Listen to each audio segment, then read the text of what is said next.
Okay, so let's have an example regarding numerical differentiation. So find f prime of 2 using the backward, center, and forward difference of the function given x squared plus 2x plus 1 with a given step size of h equals 0.2. Then use third decimal place. Okay, so first thing na lagi natin gagawin pagka magsosolve tayo sa ganitong type ng problem is lagi tayong magko-construct ng table para mas organize yung solution natin. Okay, so first thing na kunin natin is x minus h followed by x plus h. Okay, next, yung x natin is yung given na 2 kasi pinapa-evaluate yung function at 2, and then yung h natin or yung step size natin is 0.2. Okay, so take note, yung h is step size. Okay, so baka magtataka kayo, sir, ano ba yung delta x? So parehas din yun. Okay, yung h is synonymous sa delta x. Okay, so depende lang naman din yun sa libro or sa nagtuturo.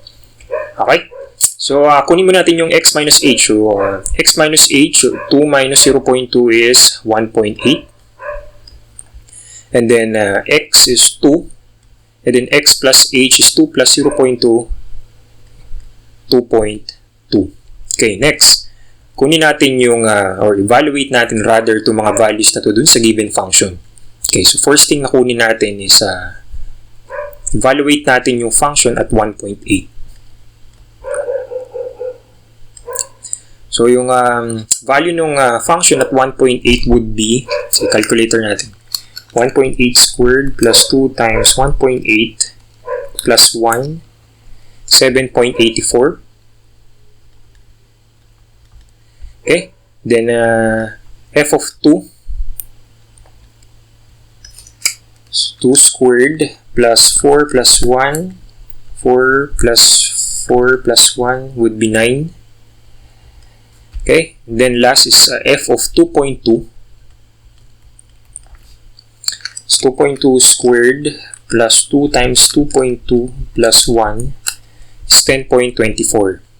Okay, so after natin makuha yan, pwede na nating evaluate yung backward, center, and forward difference.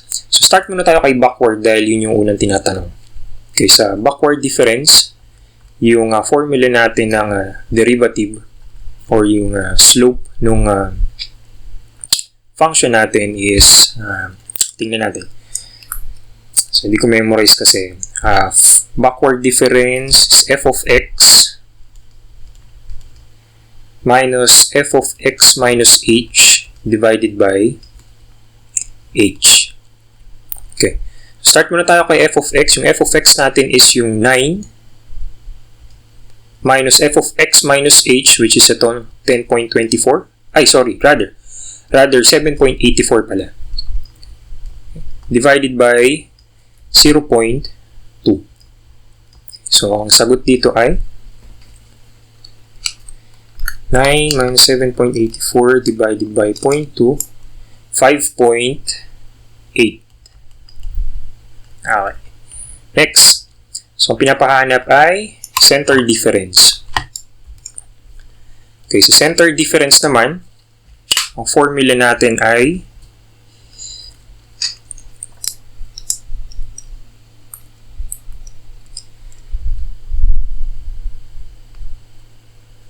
f of x plus h minus f of x minus h divided by 2h. Okay, so yung f of x plus h natin ay 10.24 minus f of x minus h, which is yung 7.84, divided by 2 times 0.2. So, ang sagot natin dito ay 10.24 minus 7.84 divided by 2 times 0.2. Okay. So, 6. Okay. Last. So, ang last na hanapin natin ay yung forward difference. So, yung formula na forward difference, f prime of x is, dapat tilde sign yung ginagamit natin dito sa formula. Kasi approximate lang naman itong mga equations na to.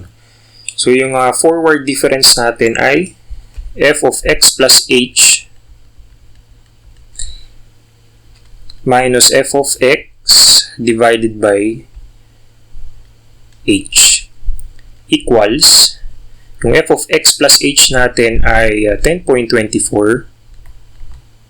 minus f of x natin would be 9 divided by 0.2. So, ang sagot dito ay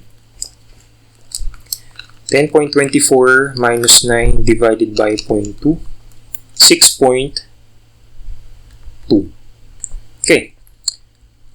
So, paano natin ma-check kung tama itong sagot natin? Kasi hindi naman natin alam kung yung mga sagot natin ay tama or yung mga values natin ay tama, lalo na pag nagmamadali tayo.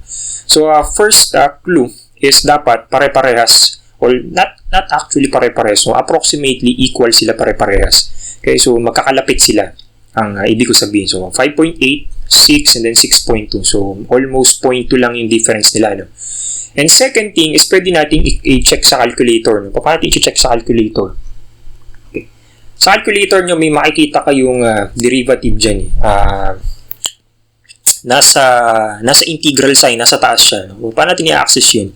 So, i-press nyo lang yung shift and then followed by the integral sign. So, lalabas yung